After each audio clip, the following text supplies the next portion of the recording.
Olá, pessoal. Meu nome é Anderson, sou endocrinologista, sou professor da Faculdade de Medicina, né, da UFAL, da disciplina de endocrinologia, e coordeno a Liga, né, Acadêmica de Endocrinologia, né, lá na UFAL.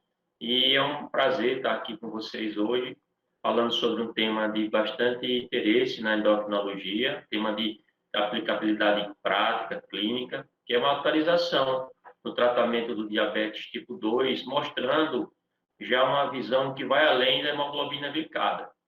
Então, quero parabenizar a todos os acadêmicos da diretoria, né, por esse curso introdutório e pelo convite de participar, né, desse novo curso, dessa nova jornada, né, nos próximos anos aqui para frente. Bom, então o meu tema, como eu falei para vocês, eu vou iniciar, que eu não tenho nenhum conflito de interesse, né, que possa estar relacionado com a minha apresentação. Tudo que eu vou falar para vocês é baseado nas minhas pesquisas, né, nos estudos que eu obtive, né, de forma que eu não tenho nenhum conflito de interesse, né, nessa apresentação. Bom, inicialmente, eu gostaria de conceituar o diabetes com essa definição da New England, né, de 96, que o diabetes tipo 2 é a falência geneticamente programada da célula beta para compensar a resistência herdada ou adquirida à insulina. Então, vocês percebem que a resistência à insulina ela vem desde a fase de pré-diabetes. Enquanto você tem um pâncreas funcionante, capaz de compensar essa resistência com o aumento do trabalho da célula beta, o indivíduo ele fica resistente, mas não se torna diabetes. A parte diabética, a partir do momento que há disfunção da célula beta, ali o paciente ele vem se tornar portador de diabetes tipo 2. Bom, em relação à epidemiologia do diabetes tipo 2, a gente sabe que a gente vive uma verdadeira epidemia de diabetes tipo 2. Em todas as regiões que nós pudermos observar aqui, nós observamos um aumento, né, da prevalência do diabetes tipo 2, né, aqui, dados de 2019 da Federação Internacional do Diabetes, mostrando, né, mais de 16 milhões de pessoas com diabetes. Então, esse é um dado muito importante, porque a própria OMS já coloca o diabetes como uma verdadeira epidemia, né, mundial, tá? E se a gente pudesse ver em termos de faixa etária, talvez de 30 a 69 anos seria a faixa etária mais acometida, dados aqui dados do Brasil, né, do Censo Demográfico do ano 2000, tá? Mostra aqui uma prevalência de 12%. Além disso, um dado que a gente tem que levar em consideração é que desse total de pacientes, a gente vê quase 46% desses pacientes não sabem que tem diabetes. Então, tem diabetes desconhecida. São pacientes diabéticos que não tem, praticamente para cada paciente diabético, tem o que tem ali e não sabe. E esse é um dado importante, a gente refletir um pouco mais à frente. Então, como é que nós poderíamos explicar nessa verdadeira epidemia, essa situação alarmante em relação ao diabetes tipo 2? O envelhecimento, né? A população está envelhecendo, novos tratamentos, a medicina está evoluindo, e com isso a população está tendo uma maior expectativa de vida. E nós vimos que a incidência de diabetes ela aumenta com a avançada da idade. E a gente viu que a natureza demorou, né, vários anos, milhões de anos para a evolução. Nós mudamos esse biotipo, né, esse fenótipo, para esse fenótipo associado à obesidade, ao sedentarismo, né, ao aumento do consumo de alimentos industrializados, hipercalóricos, ultraprocessados, né, culminando aí com esse fenótipo, né, principalmente a obesidade. E de forma que, se a gente pegar somente a genética, nós não teria como explicar essa epidemia, essa verdadeira aumento dramático, né, de diabetes no mundo. Então, se a gente pegar os estudos com a obesidade, a gente vê que a prevalência de diabetes ela vem aumentando com a prevalência de obesidade. E a obesidade é considerada também uma verdadeira epidemia mundial. Nós vivemos agora, né, a própria pandemia de Covid-19, onde as pessoas ficaram mais tempo em casa, ganharam mais peso, né? Então, houve um aumento, né, da prevalência aí de obesidade, né, na população. E qual a importância, né, da gente iniciar, do tratamento, né, e do controle do diabetes dentro desse contexto? Então, eu vou pegar na literatura aqui, né, por volta de 70 depois de Cristo, o médico Areteu da Capadócia, lá na Grécia, ele conseguiu descrever o diabetes e ele frisou aqui alguns pilares importantes do que a gente sabe hoje em relação ao diabetes. Então, ele observou que era algo silencioso, né, que esse problema desenvolvia 4 complicações. Muita fome, que a gente conhece como polifagia, muita sede, polidipsia, muita urina, poliúria, fraqueza, né? Que é a poliastenia. Então, ele observou também que quase sempre as pessoas que apresentavam esses sintomas, elas entravam em coma, né, antes da morte. Era algo grave e misterioso. Então, veja, já nessa época, o impacto, né, de um diabetes mal controlado, do diabetes descompensado, né, na qualidade de vida e na mortalidade da população. Quando a gente pega atualmente, lembrando dos dados que nós vimos agora, diante desse contexto da epidemia, a gente sabe que 50% dos pacientes com diabetes, eles podem apresentar complicação no momento do diagnóstico, de acordo com o KPDS. E aí, esses pacientes podem ter retinopatia diabética, nós temos que avaliar o fundo de olho desses pacientes na primeira consulta. Esse paciente pode ter doença renal do diabetes, é uma das causas mais importantes de hemodiálise. Esses pacientes já podem apresentar neuropatia, lembrando que esses pacientes têm risco, né, de amputações não traumáticas dos membros inferiores, e o grande impacto em relação à mortalidade é da doença cardiovascular, né, 75% a 80% da mortalidade relacionada ao diabetes. Então, além disso, né, o controle glicêmico inadequado, ele está associado a hipogonadismo, a doença hepática gordurosa não alcoólica. Então, diabetes, e alguns pacientes podem ter uma evolução dessa doença hepática gordurosa não alcoólica, incidência de câncer, doenças psiquiátricas, doença de Alzheimer, artrite, fraturas. Então, situações que estão associadas aí ao mau controle glicêmico. De forma que um dado que chama a atenção, né, nesse diagnóstico, e imagina que se quase 50% da população não sabe que tem. Você tem um aumento da taxa de mortalidade, e quando eu comparo com o grupo controle, diabetes e o grupo controle, praticamente 2 vezes. Né? Então, é um grande parte da população, né, que tem a doença e traz consigo também esse risco, né? Essa taxa de mortalidade aumentada, cerca de 2 vezes, quando eu comparo com o grupo controle. Outro dado importante no paciente com diabetes é a coexistência da doença renal, porque a doença renal é um grande preditor de mortalidade. Se vocês observarem, quanto mais o acometimento do rim, você tem um aumento da mortalidade quando eu comparo só a albuminúria, tá? A taxa de filtração glomerular comprometida, e os dois, albuminúria e taxa de filtração glomerular comprometida. Então, você tem um aumento aqui da mortalidade, de forma que a coexistência da doença renal e o diabetes está associada a um risco maior de mortalidade. De forma que essa mortalidade, a causa mais frequente, como eu já tinha comentado, são as causas de origem cardiovasculares. Tá? Então, a mortalidade de causas de morte em diabetes, a gente observa aqui no NIH, o aumento principalmente das causas da doença cardíaca isquêmica. Né? E de forma que esses pacientes, quando se internam, os custos de hospitalares é principalmente associado à doença cardiovascular. Tá? Um custo estudado nos Estados Unidos, mostrando que os pacientes diabéticos internados, eles trazem em si também, além das complicações na qualidade de vida do paciente, um elevado custo, né, para o sistema de saúde. Imagina, né, nessas perspectivas de aumento alarmante, né, como o custo, como a saúde pública vai sofrer com isso. E, do ponto de vista, como eu tinha comentado, que o maior problema, a maior causa de mortalidade e custo é cardiovascular. Então, como é que se comporta a doença cardiovascular no diabetes? Então, a gente vê que, quando a gente pede glicemia de jejum, glicemia pós-prandial, então aqui a gente consegue observar que a glicemia pós-prandial, ela tem uma associação com um risco relativo de mortalidade cardiovascular.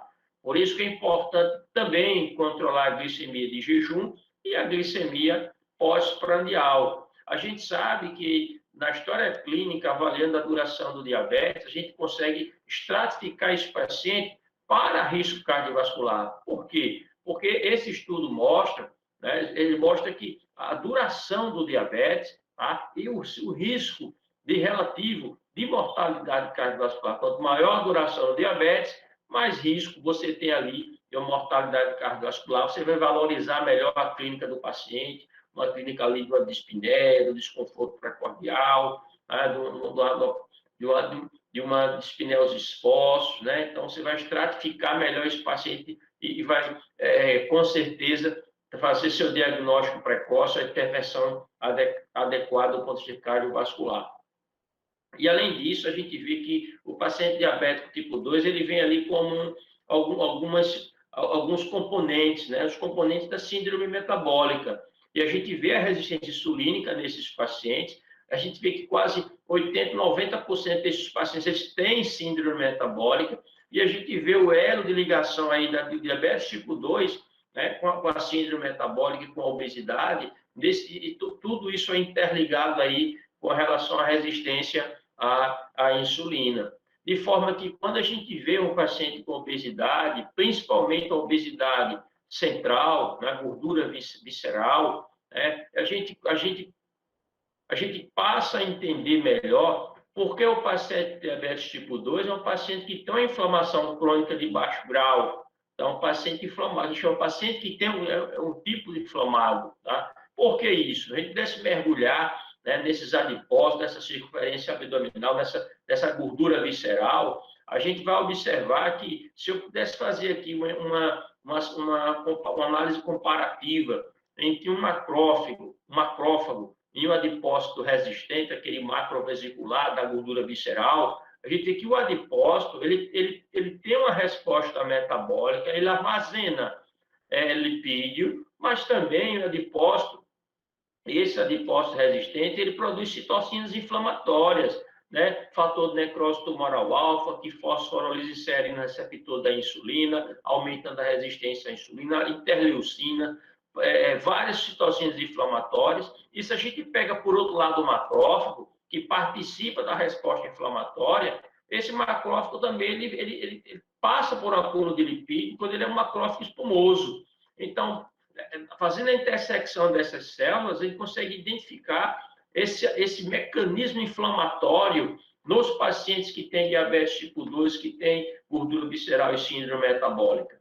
De forma que o tecido adiposo ele é um órgão endócrino, ele produz lipoproteína lipase, angiotensinogênio, né, aumenta a produção de resistina, leptina, lactato, aumenta plasminogênio, tá? Aumenta o ativador PAI-1, reduz a adiponectina, que é uma adipocitocina que melhora a sensibilidade à insulina, tá? Então, aumenta o fator de necrose tumoral alfa, aumenta a interleucina 6, e isso ele levando ao processo quadro inflamatório, predispõe a hipertensão, a dislipidemia heterogênica, o próprio diabetes tipo 2, o estado protrombótico, o estado proaterosclerótico, tá? Então, esse é o contexto do paciente com diabetes tipo 2 que tem esse quadro de síndrome metabólica. Bom, em relação aos mecanismos propostos, né, para ligar diabetes, doença renal e doença cardiovascular, a gente vê que no diabetes, além da hiperglicemia, nós temos a hiperglicemia, tá? Os EIs, que são produtos finais da glicosilação avançada, a própria neuropatia autonômica, tá? Que pode levar à mortalidade cardiovascular. Nós temos aqui a hipertensão, a própria dislipidemia, disfunção endotelial, o estado de hipercoagulabilidade, inflamação, estresse oxidativo, e temos os componentes da doença renal crônica, né, com relação ao volume, anemia, uremia, a hiperatividade do sistema nervoso autônomo e do sistema renina e angiotensina aldosterona. Tudo isso, né, associado aí a esse ciclo vicioso de doença cardiorrenal. De forma que a grande importância do tratamento do diabetes é o tratamento que possa proteger o rim e proteger também o coração, que, como nós vimos, são os grandes fatores aí que podem associar ao aumento da mortalidade. Você viu que o paciente que tem doença renal, a principal causa de mortalidade é cardiovascular. Então, a importância de a gente tratar o diabetes pensando na proteção cardiovascular e na proteção renal. Bom, uma forma que a gente pode tentar entender melhor o tratamento do diabetes, nós podemos tratar o diabetes baseado na fisiopatologia. E aí eu quero chamar a atenção ao Octet Ralph de France, onde a gente ele elabora alguns mecanismos, principais mecanismos, né, que culminam com a hiperglicemia. Ele tem a diminuição do efeito incretínico lá no intestino, aumenta a lipólise, né, aumenta a reabsorção de glicose pelo rim, tá? Diminui a captação de glicose pelo músculo, ocorre disfunção dos neurotransmissores cerebrais, aumento do débito hepático de glicose, o aumento da secreção de glucagon na célula alfa, então não é só a célula beta que é comprometida, tem disfunção também da célula alfa, e a diminuição na secreção de insulina por comprometimento da célula beta. Além disso, dados mais recentes mostram a importância da microbiota intestinal, da inflamação que eu citei para vocês e das alterações epigenéticas que ocorrem aí na evolução do diabetes. Tudo isso culminando aí, favorecendo a hiperglicemia. Então, cada ponto desse, do Octet Ralph de France, né, as medicações elas podem atuar aí tentando reequilibrar esses mecanismos, de forma que um tratamento adequado seria um tratamento que possa contemplar a correção desses distúrbios, desses distúrbios citados. Bom, quando o paciente esse paciente recebeu o diagnóstico de diabetes, e no momento do diagnóstico, ele já tem um declínio importante na massa de célula beta. E a gente observa que, pelos próprios dados, né, do KPDS, há um declínio progressivo da função da célula beta. Então, quanto mais tempo o seu paciente diabético ele passa sem diagnóstico, lembra daqueles pacientes que a gente viu que não sabiam que tinham diagnóstico, tá? Ele vive aquele ambiente inflamado, aquele ambiente de descontrole metabólico, e no momento do diagnóstico ele já tem um comprometimento significativo, cerca de 50% da função da célula beta. Isso é importante no que diz respeito ao tratamento, porque a gente vê que um dos problemas do tratamento do diabetes é a inércia, que é o quê? Que é para você ter uma ideia, cerca de 1,9 anos, o paciente fica somente em dieta e exercício. Imunoterapia com sulfonilureia, né? Cerca de 3 anos e meio só com imunoterapia com sulfonilureia. Quase 3 anos de imunoterapia só com metformina.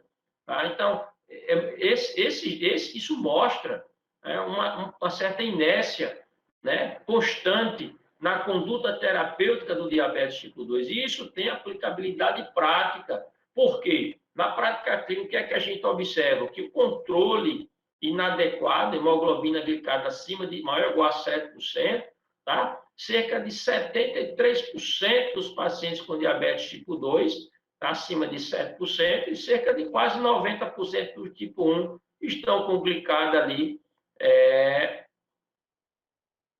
estão com glicada acima de 7, maior ou igual a 7%. Então, isso mostra a necessidade urgente de uma otimização terapêutica para esses pacientes, porque um dado que a gente observa na prática clínica é que a maioria desses pacientes são controlados de forma convencional, aceitando hemoglobina glicada menos rígida, tá? E não observando os outros fatores de risco também, né, que estão associados ali ao diabetes. E aí eu queria mostrar a importância, né, de estudos comparando o tratamento intensivo com o tratamento convencional, chamando a atenção principalmente para o KPDS, para o estudo da Advance, estudo da CORD, estudo VEDT, que foram estudos que tentaram mostrar a importância de se controlar o diabetes de forma intensiva, comparando com aqueles tratamentos mais convencionais ali, que não se preocupava tanto em reduzir a hemoglobina glicada. O KPDS foi um estudo realizado em diabéticos tipo 2, de diagnóstico recente, diabetes que não tinham doença cardiovascular, né, que eram virgem de tratamento. Então, eram aqueles pacientes que tinham menos tempo de doença. Então, esse estudo, ele gerou um legado, que é o legado metabólico. Então, o que é que esse estudo mostrou? Quando os pacientes, né, que foram recrutados em 1997, na primeira fase do estudo, né, eles viram que houve uma redução importante das complicações microvasculares e ali, principalmente das microvasculares. Mas ele não tinha um peso significativo para as complicações macrovasculares. O que é que eles fizeram? Eles recrutaram os pacientes em 2007 e observaram que aqueles pacientes que inicialmente eles tinham sido submetidos a um controle rígido, rigoroso, a um controle glicêmico intensivo, tá? Houve, a longo prazo, além da melhora das complicações microvasculares, houve uma redução da incidência de doença cardiovascular e de mortalidade. Então, isso foi fundamental. Por quê? Porque a gente pode traduzir isso da seguinte forma. Então, tratar o paciente diabético de forma agressiva e de forma precoce, isso se traduz numa redução do risco cardiovascular, né? Na verdade, isso gera uma memória metabólica. Então, a memória metabólica, né? Por isso que é tão importante a intervenção, esse tratamento que a gente vai fazer desse paciente, deva ser realizado de forma intensiva e precoce, porque a gente sabe que existe a memória metabólica. Os dados do estudo da Advance, estudo da CORD e VDD, por exemplo, já foi uma população de estudo diferente do estudo da CORD, por exemplo. Porque nesse estudo da CORD, os pacientes tinham mais tempo de duração do diabetes, eram pacientes idosos, e esses pacientes tinham doença cardiovascular, ou seja, tinha evento cardiovascular. Era um paciente de alto risco cardiovascular. E aí a pergunta do estudo era o seguinte: então, se eu controlar intensivamente a hemoglobina glicada, eu consigo prevenir mortalidade, reduzir a mortalidade cardiovascular? Esse estudo mostrou que não, tá? Não. Então, de forma que tem que repensar o tratamento, ser mais flexível nesses pacientes de muito alto risco. Você pode adotar ali uma hemoglobina glicada menos rígida, né? Porque o estudo da Advance também foi testado com gliclazida para redução de mortalidade cardiovascular com tratamento intensivo, e ele se mostrou neutro, tá? Nem melhorou, nem aumentou. Nesse estudo da CORD, houve esse dado muito importante, não se soube explicar bem, mas acredita-se aqui que possa ter a questão da hipoglicemia envolvida nesses pacientes, tá? De forma que as metas devem ser individualizadas.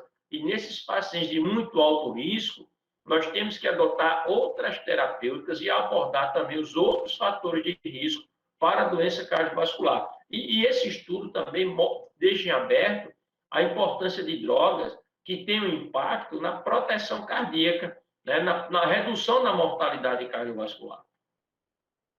E aqui a gente consegue ver, né, no KPDS, a longo prazo, redução da mortalidade, estudo da Advance neutro, estudo VDT neutro e estudo da CORD foi o que baixou mais a hemoglobina glicada nesses pacientes com a média de diagnóstico de 10 anos, tá? Houve um aumento de mortalidade. De forma que nesse grupo de pacientes, você não deve planejar um controle tão intenso da hemoglobina glicada, porque esses pacientes podem ter hipoglicemia. Bom, isso se justifica pelo legado do mau controle. Então, o paciente passa muito tempo com a diabetes descontrolada, isso pode levar a lesão do DNA mitocondrial, ele vai liberar muita espécie reativa de oxigênio, né? Aumenta o estresse oxidativo, que independente da glicemia estar controlada, ele permanece com aumento do estresse oxidativo, e você não tem impacto aí na redução da mortalidade cardiovascular. Por isso, a gente tem que lembrar da memória metabólica, que tem que fazer intervenção lá no começo, no início do diagnóstico. Bom, e o tratamento tratamento multifatorial de diabetes tipo 2. Eu quero chamar a atenção aqui do estudo Destino 2, que ele comparou pacientes diabéticos que são tratados de forma visando puramente a glicose, com pacientes diabéticos que são tratados de forma multifatorial. Então, usando uma estatina para baixar o colesterol, para colocar o colesterol LDL na meta para o diabetes, para baixar o colesterol total, usando no paciente hipertenso um BRA, né, ou um IECA, né, no paciente hipertenso, tá? E usando uma combinação de medicamentos que pudessem manter a hemoglobina glicada dentro de um bom controle. Então, esse estudo mostrou uma redução aqui de risco absoluto de 20%, né, em relação à mortalidade cardiovascular. Então, mostrando a importância do nosso tratamento do diabetes, da nossa prescrição, contemplar ali a correção da dislipidemia, corrigir a hipertensão umbral com IECA, né, organizar um tratamento que possa ter impacto ali no melhor controle da hemoglobina glicada com menos chance de hipoglicemia, tá? E a gente consegue, aí, o estudo Destino 2 mostrando essa importância desse tratamento multifatorial. Bom, em relação às opções terapêuticas do diabetes tipo 2, então sempre nós não podemos deixar de insistir nas mudanças no estilo de vida, na educação em saúde, na importância de uma alimentação saudável, de uma atividade física regular, depois que antes passa por uma avaliação médica para ver se o paciente tem condições de fazer essa atividade física. Né? Sempre isso a gente não pode deixar de enfatizar essas recomendações. Bom, e como é que eu devo selecionar? Vou iniciar a minha prescrição, preciso selecionar esses medicamentos. Então, veja o estado geral do seu paciente, veja se esse paciente tem risco para hipoglicemia, esse paciente é obeso, tá? Porque você vai optar por medicamento que possam perder peso, né? Esse paciente ele tem uma glicemia de jejum muito alta, é uma pós-prandial aumentada, a glicada também está alterada. Então, como é que você vai interpretar? É importante interpretar esses valores. A eficácia do tratamento.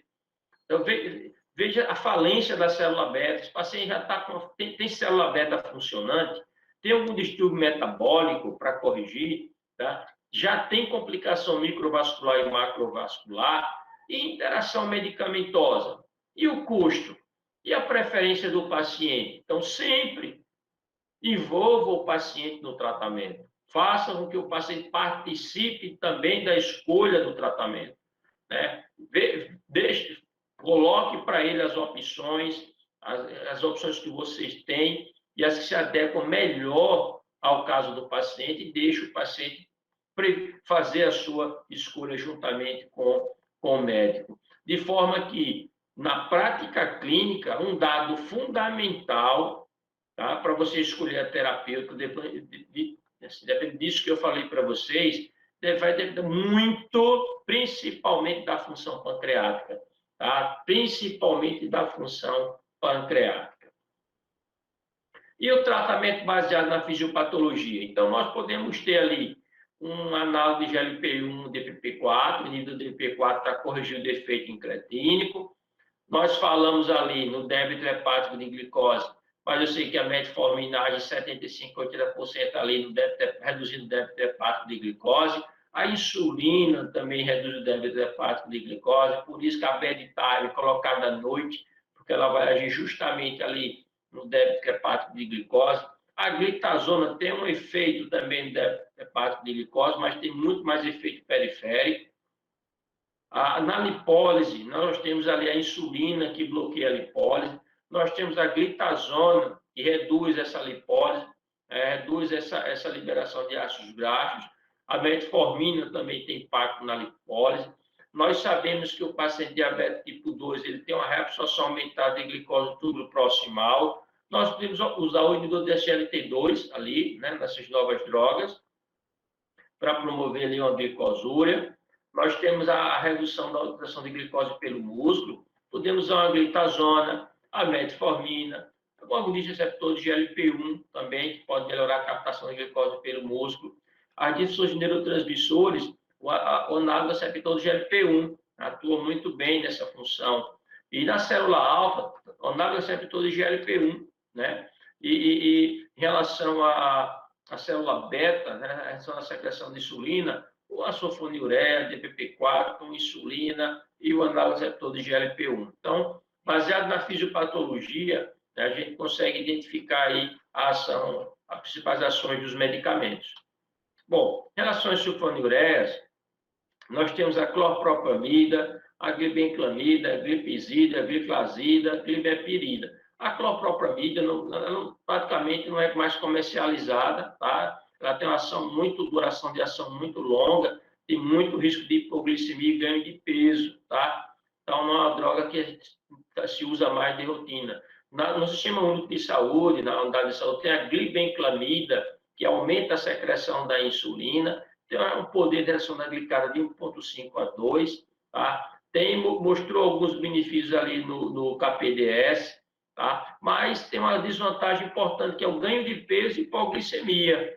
Então, ganho de peso e hipoglicemia. Então, é uma droga que você tem que ter muito cuidado com ganho de peso e hipoglicemia, tá? E é contraindicado em gravidez renal. A glicazida, né, que a gente chama, foi no estudo da Advance, né, foi utilizada a glicazida, mostrou segurança cardiovascular, somente em pacientes que já tinham evento cardiovascular. Então, é uma boa opção de sulfonilureia, caso você opte por iniciar uma sulfonilureia, porque passou por estudo de segurança cardiovascular. O glibepirida também tem estudo de segurança cardiovascular, tá certo?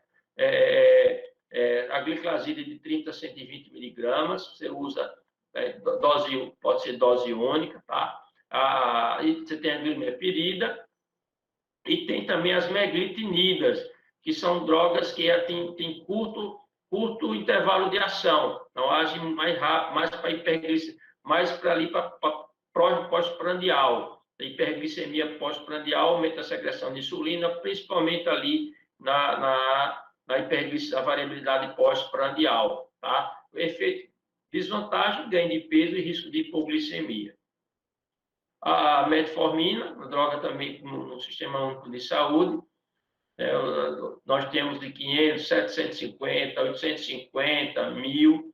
Temos as formulações XR, liberação lenta, que tem menos efeito gastrointestinal. O principal mecanismo de ação é a produção hepática de glicose, tem uma ação menor de sensibilizador à insulina, tem uma resposta boa glicada de 1,5 a 2, tem uma droga de muita experiência, tanto nos Estados Unidos, tanto a ADA quanto a Europa, a droga inicial, paciente diabético tipo 2, caso ele não tenha contraindicação. No estudo KPDS, estava associada à redução de evento cardiovascular, tá? No estudo DPP, foi usada para prevenção de diabetes tipo 2, melhora o perfil lipídico, pode reduzir peso. Tem algumas desvantagens, como desconforto abdominal, diarreia, náusea. Você pode iniciar com uma dose menor, depois de uma semana você pode aumentar, ou então você opta pela liberação XR, tem menos efeitos gastrointestinais. Lembrar que quem usa metformina é interessante avaliar a vitamina B12, e a metformina não deve ser utilizada em pacientes que têm risco de acidose láctica, que é uma complicação rara, mas deve-se lembrar que metformina pode evoluir com acidose láctica. É contraindicado aqui na taxa de filtração glomerular abaixo de 30, tá? Insuficiência hepática, insuficiência cardíaca, pulmonar e acidose grave. E lembrando aqui da deficiência de vitamina B12, que pode interferir na absorção. Os inibidores de alfa-glucosidase, né, a carbose, age ali retardando a absorção de carboidratos. Tem alguns efeitos adversos, como meteorismo, flatulência, diarreia, e de baixa potência em redução da hemoglobina glicada, em relação de jejum, mais para efeito ali, para hiperglicemia pós-prandial, que também é contraindicado em gravidez.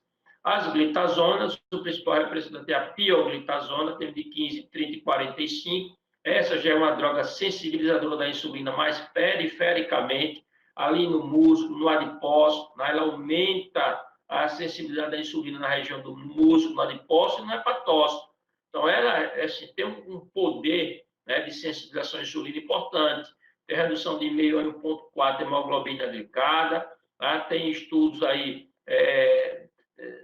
baixo risco de hipoglicemia, baixa triglicerídeo, tem melhora no perfil lipídico e tem algumas desvantagens, né, que é retenção hídrica, anemia, ganho de peso, insuficiência cardíaca e fratura. É contraindicado essa cardíaca classe 3 e 4, insuficiência hepática e gravidez. O estudo IRIS, estudo Proactive mostrou, o estudo IRIS para redução de AVC e o estudo Proactive redução de mortalidade, doença cardiovascular. Mas deve ter atenção aqui, né, em relação à retenção hídrica, anemia, ganho de peso, cardíaca e fratura osteoporótica. Então, tem que selecionar o paciente que vai se beneficiar. O INDO-DPP-4, nós temos a sitagliptina, a vildagliptina, a saxagliptina, a linagliptina e a alogliptina. Então, são medicamentos que inibem a DPP-4, que é a enzima que degrada o GLP-1. Então, se aumenta os níveis do endógeno de GLP-1, os efeitos aumentam a massa de célula beta, somente isso em animais, tem segurança e boa tolerabilidade, tem efeito neutro no peso, baixo risco de hipoglicemia, é raro da hipoglicemia, porque age de forma glicose dependente. As desvantagens aqui, você tem que evitar usar em paciente que tem história de pancreatite aguda, e no paciente com insuficiência cardíaca, ou que teve ali algum risco de insuficiência cardíaca, não usar saxagliptina, tá? Principalmente saxagliptina e a alogliptina, ela não mostrou significância estatística, mas a saxagliptina, ela mostrou uma significância estatística com insuficiência cardíaca, mas ninguém sabe por quê. Então, nesses pacientes, você evita usar ali a saxagliptina e a alogliptina. Em relação aos análogos de GLP-1, nós temos aqui o exenatida, tá? Temos aqui a liraglutida, temos o lixenatida, temos a dulaglutida e temos mais recentemente a semaglutida. A liraglutida 0,6, 1,2, 1,8, tá? Lixenatida 10 e 20 microgramas. O lixenatida é mais para pós-prandial, tá? E temos a dulaglutida, que é um análogo de GLP-1 de depósito, de uso semanal, uma vez por semana subcutâneo, e a semaglutida 0,25, 0,5 e 1, também uma vez por semana subcutâneo. Essas drogas aumentam a massa de célula beta em modelos animais, reduz o peso, a pressão sistólica, baixa o risco de hipoglicemia, raramente cursa com hipoglicemia, diminui a variabilidade glicêmica pós-prandial, e tem efeito de redução de eventos cardiovasculares e mortalidade em paciente com doença cardiovascular. A liraglutida no estudo LEADER, a dulaglutida no estudo REWIND e a semaglutida no estudo SUSTAIN 6. Desvantagens: pode cursar com hipoglicemia se você estiver usando secretagold. Então, recomenda você parar o secretagold, tá? Os efeitos mais importantes é náusea e vômito por conta do retardo do esvaziamento gástrico, né? Possibilidade ali, pode ter um certo aumento de frequência cardíaca leve, tá? E pancreatite aguda é muito raro isso aqui, tá? E contraindicação é hipersensibilidade ao componente do medicamento. Bom, em relação aos inibidores de SGLT2, aquela droga que bloqueia o SGLT2 ali no túbulo proximal, e nós temos a dapaglifosina, a empaglifosina, a canaglifosina nós não temos aqui no Brasil, tá? Nem nos Estados Unidos, por conta que ela foi associada no programa Canvas a risco de amputação. Então, nós temos disponível aqui a dapaglifosina, de 10 miligramas, e a empaglifosina, de 10 e 25 miligramas, uma vez ao dia. Baixo risco de hipoglicemia, raramente a hipoglicemia, porque não age no pâncreas, não secreta gluco. Reduz peso, pressão arterial, redução de evento cardiovascular, mortalidade por doença cardiovascular, vou falar um pouquinho à frente. Tá? A empaglifosina, o clínico pode ser usado a partir de 30, tá? E a dapaglifosina, antes era 45, e no estudo DAPA-CKD passou a partir de 30. Bom, em 2008, né, esse pesquisador Steve Nissen, ele publicou esse estudo aí de associando a rosiglitazona à mortalidade cardiovascular. E aí foi um grande impacto no mundo, de forma que o FDA ele exigiu que, a partir de 2008, todos os medicamentos para diabetes tinham que ser testados para segurança cardiovascular. E aí, vários estudos para as drogas tiveram que ser submetidas aos estudos, né? Então, para avaliar a sua segurança cardiovascular. Só que a partir de 2015, com isso, teve um hiato, e em 2015 houve um paradigma aqui em relação ao tratamento de diabetes com o estudo EMPA-REG com a empaglifosina, mostrando redução de evento cardiovascular, independente do controle da hemoglobina glicada, depende do efeito metabólico da droga. Em 2016, o estudo líder com a liraglutida, mostrando aí redução do evento de risco cardiovascular, e em 2017, o estudo CANS, mostrando aí também que a canaglifosina estava associada ali à redução de evento cardiovascular. Então, a partir daqui, cria-se um verdadeiro paradigma, mudança no tratamento do diabetes tipo 2, uma verdadeira redefinição no tratamento do diabetes tipo 2. Que passa agora a ter uma visão que vai além da hemoglobina glicada. Bom, os estudos para INDO-SGLT2, né, publicados, que deram mais impacto, né, em 2015 o EMPA-REG com a empaglifosina. Esse 3P MEI significa AVC não fatal, eventos adversos cardiovasculares maiores, que é AVC não fatal, infarto não fatal e morte cardiovascular. Tá? Então, nós temos aqui o EMPA-REG, o CANVAS e o DECLER com a dapaglifosina. Então, esses são os 3 estudos, inicialmente, aqui, a gente sabe que 90% aqui da glicose é absorvida no túbulo proximal, tá?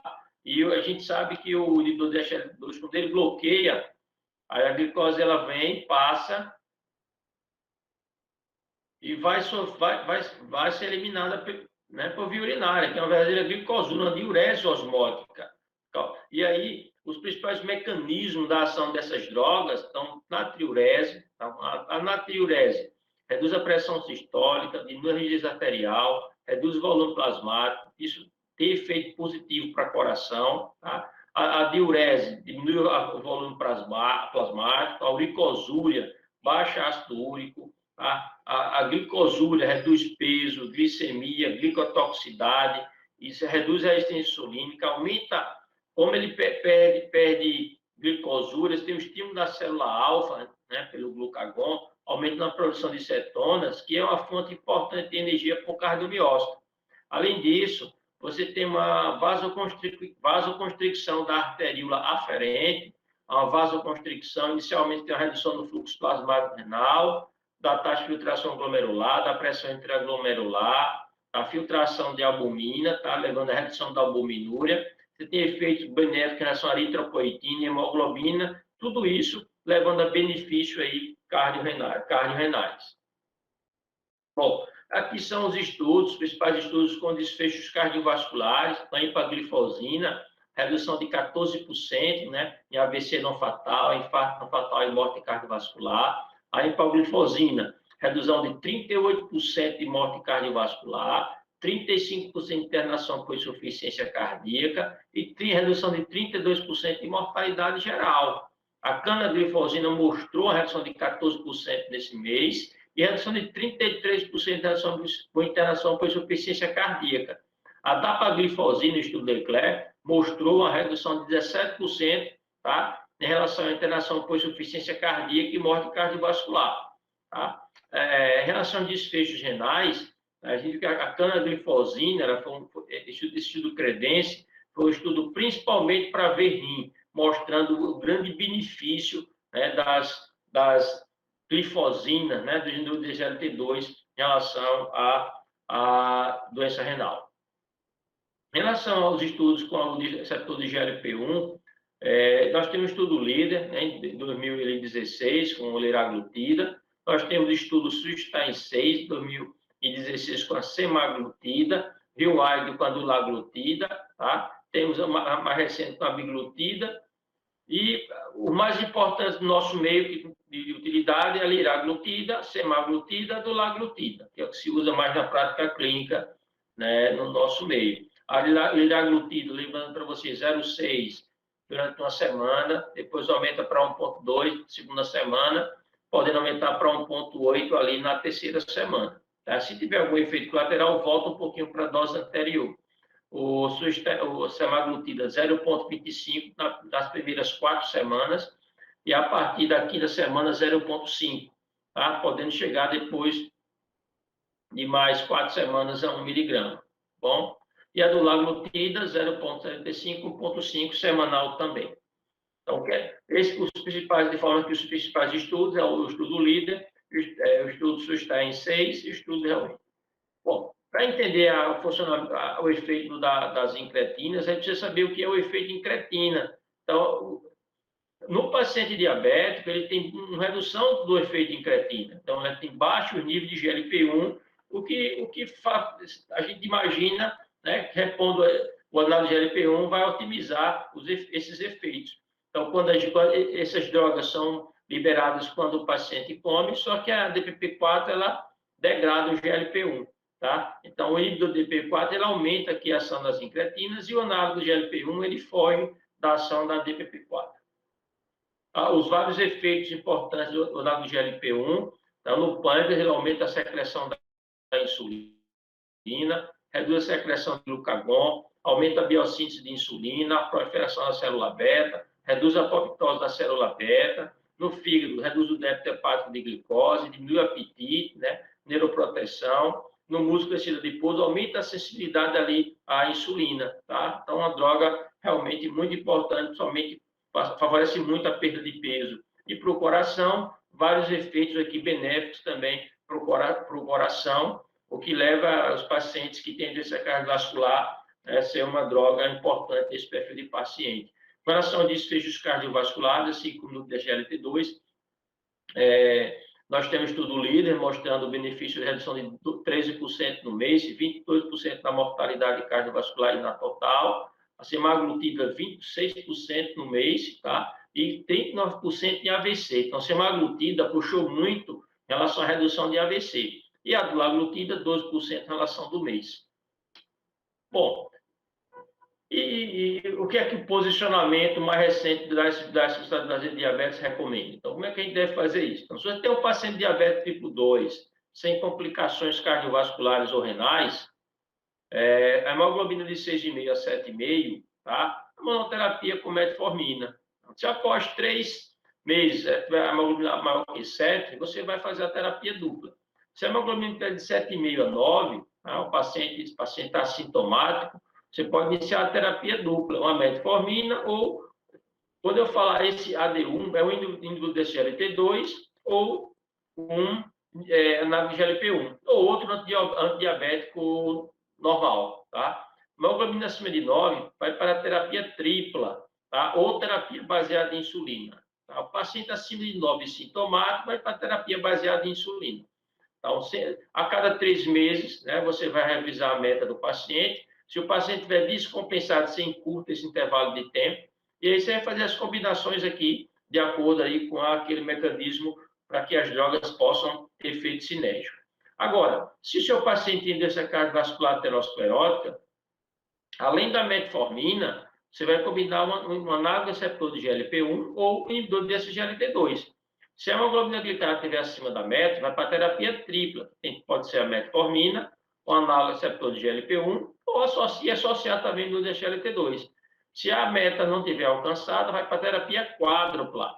Metformina, inibidor desse GLP-2, análogo receptor de GLP-1, outro antidiabético oral, tá? Ou a terapia baseada em insulina.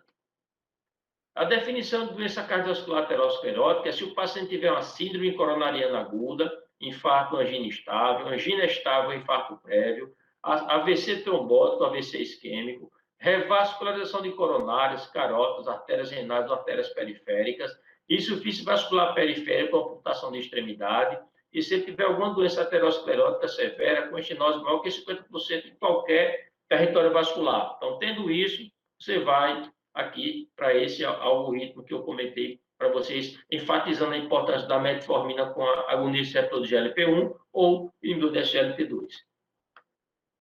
insuficiência cardíaca, você vai para a terapia dupla com metformina. Vocês viram que nos estudos que eu mostrei para vocês, o benefício da insuficiência cardíaca, né, com o inibidor de SGLT2. Então, você prefere ali o inibidor de SGLT2. Se a hemoglobina tiver em cima, você pode combinar com, além da metformina e do inibidor de SGLT2, um agonista receptor de GLP-1, ou então outro antidiabético. Na terapia quádrupla, né, como eu tinha falado anteriormente, ou terapia baseada em insulina, se o paciente não compensar com a terapia tripla. No paciente tem doença renal crônica, leve a moderada, ou seja, um clínico ali entre 30 e 90, tá? Você vai para a terapia dupla, metformina. Nós vimos que no desfecho renal, os inibidores de SGLT2 foram melhores que o GLP-1. Então, opte por inibidor de SGLT2. Acima da meta, vai para a terapia tripla, metformina e inibidor de SGLT2. Pode combinar um análogo receptor de GLP-1, então o outro antidiabético oral. Se ainda estiver acima da meta, vai para a terapia quádrupla, como eu tinha comentado anteriormente, ou terapia baseada em insulina. Na doença renal crônica severa, tem um clínico abaixo de 30, o DPP-4 ele pode ser usado com insulina, tá? De preferência aqui a linagliptina. Você pode usar a insulina, tá? Você pode usar um análogo receptor de GLP-1, tá certo? E se o paciente não estiver acima da meta, você pode ali usar ali a terapia basal bolus. Bom, o parâmetro de controle tratou o paciente. Como é que a gente vai saber que o paciente está controlado? Hemoglobina glicada, a meta abaixo de 7%, tá? E em algumas situações entre 7,5% e 8,5%. Idosos, dependendo do estado de saúde, tá? Níveis menos rígidos, paciente com comorbidades, né, com várias complicações, glicemia de jejum menor que 100, né, níveis toleráveis menor que 130, pré-prandial menor que 100, tolerável menor que 130, e pós-prandial menor que 160, tolerável menor que 180. Bom, em conclusão, os pacientes com diagnóstico recente, a principal indicação consiste em mudar o estilo de vida associado à metformina. No paciente que tem doença cardiovascular estabelecida, se prefere o análogo receptor de GLP-1 ou os inibidores de SGLT2. Nos pacientes com insuficiência cardíaca ou doença renal, preferir inibidor de SGLT2. Quero só chamar a atenção para uma das complicações mais temíveis de SGLT2, a cetoacidose glicêmica. Então, evitar naquele paciente que está insulinopênico, sarcopênico, frágil, desidratado, não usar esse tipo de medicação pelo risco de cetoacidose glicêmica. E quando for usar o inibidor de SGLT2, explicar sobre a higienização quando o paciente urinar, tá? Pode se associar a infecção ali genital, né? Então, a higienização após a urina é importante. Paciente com doença renal crônica do diabetes prefere o inibidor de SGLT2, tá? Ou análogo de GLP-1. E com a evolução do diabetes, optar por combinações de medicamentos que têm efeito e ação diferente. Na terapia basal, com insulina basal noturna, é uma opção boa. Você começa a Beditare, acrescenta um ou outro agente oral. No paciente obeso, eu prefiro a medicação que leva a perda de peso. Bom, então era isso que eu tinha para comentar com vocês. Então, isso é o que tem de mais novo em relação ao tratamento do diabetes, de forma prática. Tem alguns outros estudos, mas não coloquei, tentei selecionar os mais importantes na nossa prática clínica. E eu espero que todos tenham entendido as nossas discussões, né? E estou aqui à disposição, né, de vocês e agradecer a participação e o convite pela participação da aula. Obrigado, pessoal.